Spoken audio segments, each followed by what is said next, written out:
Hi, and welcome to the fifth video in this year's series aimed at sharing information and advocacy ideas to parents of the gifted.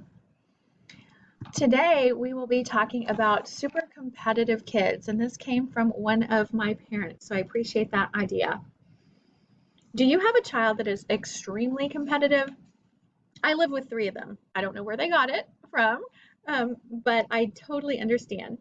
Maybe you've played a game with them before where you see that they discover there's no way for them to win, and suddenly the game board gets cleared or flipped over. Yeah, it's not pretty, is it? But believe me, you're not alone. I totally get it. Here's an image, and I think a lot of times our gifted students who are so good, so used to being good at everything they try, want to win at the cost of everything else. And one of the biggest causes of this is just that perception, the myth that being gifted means that they should be good at everything. I just had a student this last week tell me, I didn't know that it was okay for me to fail. And that just reminded me that I think one of our biggest responsibilities as parents and educators is to encourage students to find something that's hard for them, find something that's hard. The earlier that our kids can experience struggle, the better off they will be. So today I just want to focus on one aspect of competition, just competitive games. DavidsonGifted.org has a lot of amazing resources for parents as well as educators. One article they had talked about how to help children get a little bit better and be less competitive or competitive in a healthier fashion, we could say. So they suggested going through different levels of competition within a game. So start out with cooperative games, and they offered a wonderful resource, a website, familypastimes.com. At familypastimes.com, they have a wealth of cooperative board games that you can shop, and they even sort them by age and some different skills also. After that, a beat your own record type of game for our super competitive kids. Moving on up to very short competitive games with others. One of my favorites is No Speed Limit because it's something that can be played in fewer than 5 minutes with 2 people, with 3 people, with 4 people.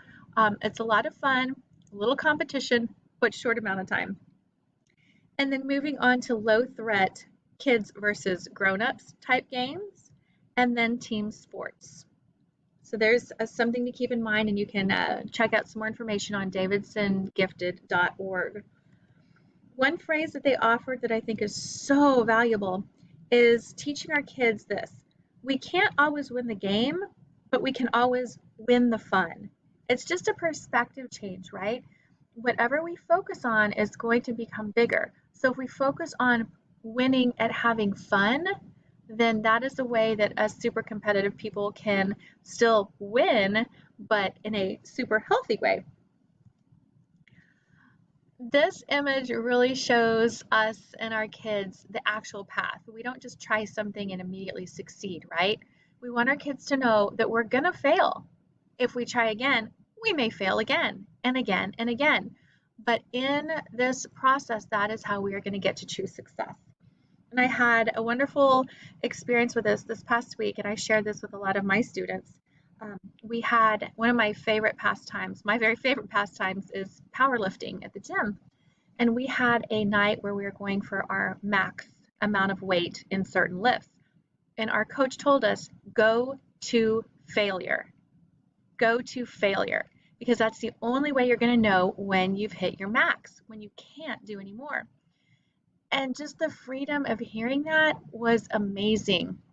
So I challenge my students to go to failure, to find something that is hard for them to do, something they really have to work at, something challenging, because that is the only way that they are going to grow. And I tell them that a lot, but hopefully my story that I shared with them kind of brings that to life also.